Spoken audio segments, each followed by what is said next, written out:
Hello friends, let us continue our discussion in the stream Social Justice, Equity and Harmony. Welcome to session 3 on Stigma and Exclusion. Let us start with some basic questions. What is stigma? What leads to stigma? Does stigma lead to discrimination? How does discrimination result in social exclusion? Let me talk a bit about the origin of the word stigma. Stigma is a Greek word and refers to the physical mark made by fire or with knives on individuals considered outsiders or inferiors.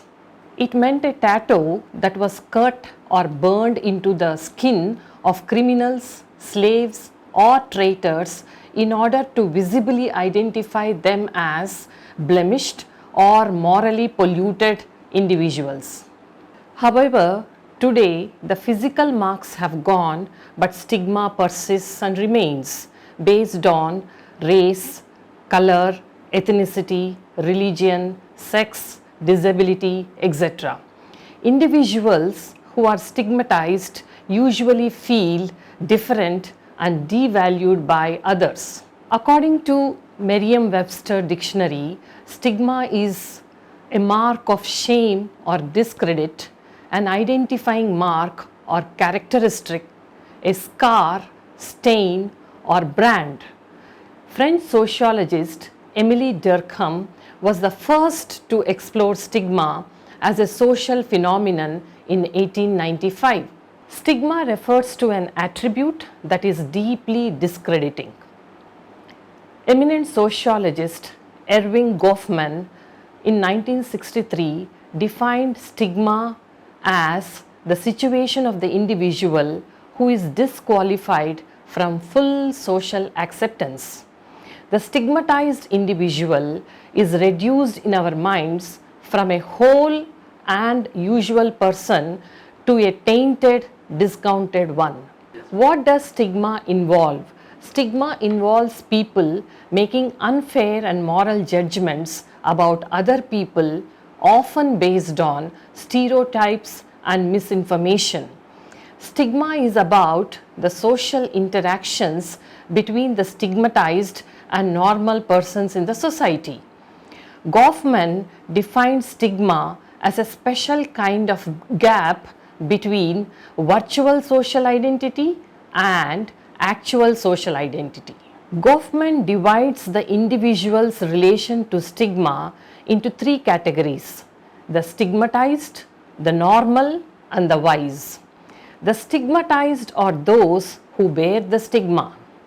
The normals are those who do not bear the stigma, and the wise are those among the normals who are accepted by the stigmatized as wise to their condition. What does stigmatization consist of? It is marked recognition of the differentiating mark. It also results in subsequent devaluation of a person. For instance, someone isn't schizophrenic. He or she as a person is living with schizophrenia.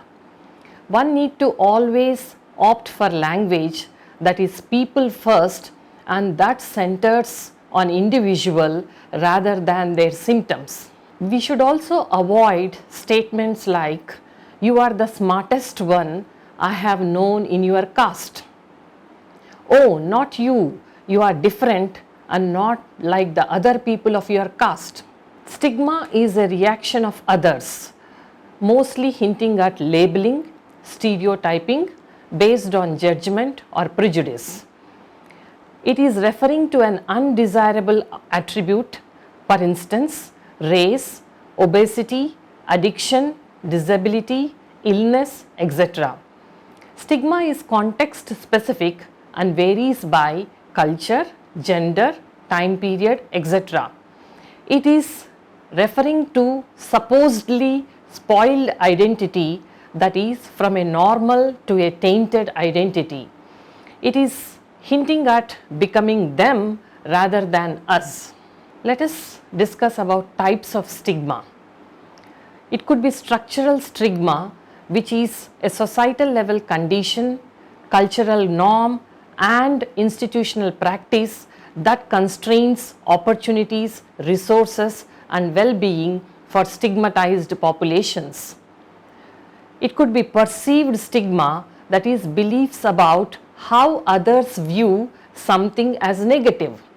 It could also be anticipatory, that is, anticipating negative behavior, discrimination, prejudice based on association with difference or disorder. It could be related to treatment, stigma associated with getting treatment for mental illness or treatment itself.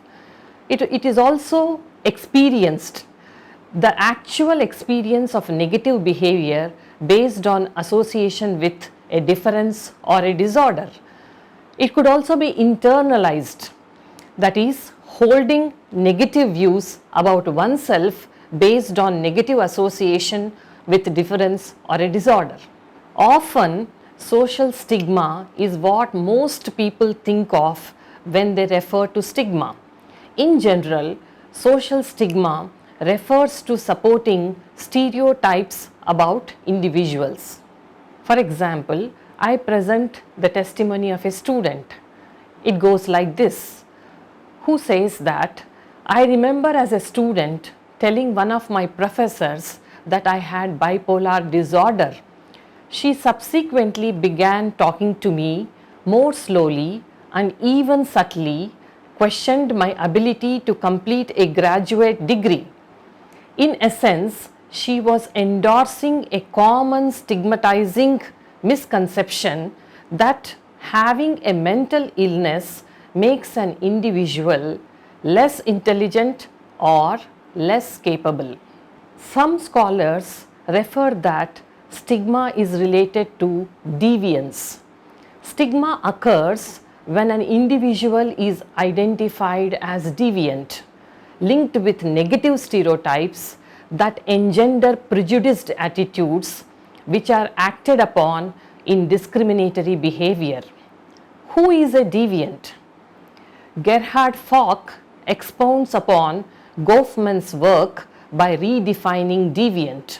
He defines deviants as others who deviate from the expectations of a group, and by categorizing deviance into two types, societal deviance and situational deviance.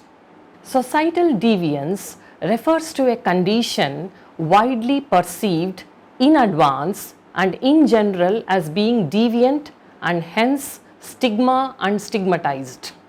Situational deviance refers to a deviant act that is labeled as deviant in a specific situation and may not be labeled deviant by society. Why stigma exists and how it is maintained? It is due to history of misunderstanding and mistreatment. It could also be due to myths and misconceptions and the role of media, prejudice and discrimination, and also negative judgments and labels, and most importantly, stigmatizing phrases. The impact of stigma is manifested in many ways. Isolation, that is, lack of social capital. Rejection, resulting in reduced life opportunities. Hostility, resorting to even violence. And marginalization, that is, facing discrimination and exclusion. Stigma restricts a person's ability to develop his or her potential and impacts negatively upon relationships, housing, health, employment, insurance, education, travel, and the overall life in the society. Hence, understanding stigma and exclusion involves combination of problems of knowledge, that is ignorance, lack of awareness about issues, attitudes like prejudice, behavior resulting in discrimination against an identifiable group of people, a place, or a nation. How stigma can be challenged? Stigma, though powerful and enduring, is not inevitable. It can be challenged. There are two important aspects to challenging stigma. Challenging the stigmatization on the part of stigmatizers and challenging the internalized stigma of the stigmatized. To challenge stigmatization, some scholars suggest three main approaches.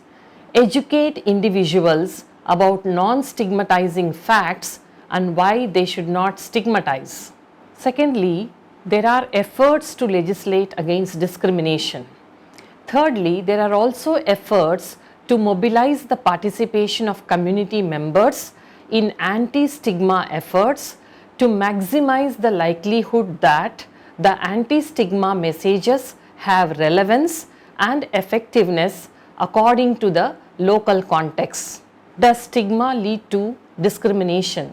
Groups who experience stigma may also experience discrimination.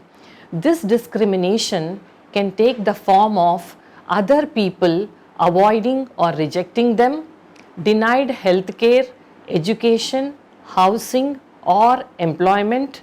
It could also be verbal abuse or physical violence. We will discuss more about exclusion and consequences of social exclusion in the classroom. Thank you.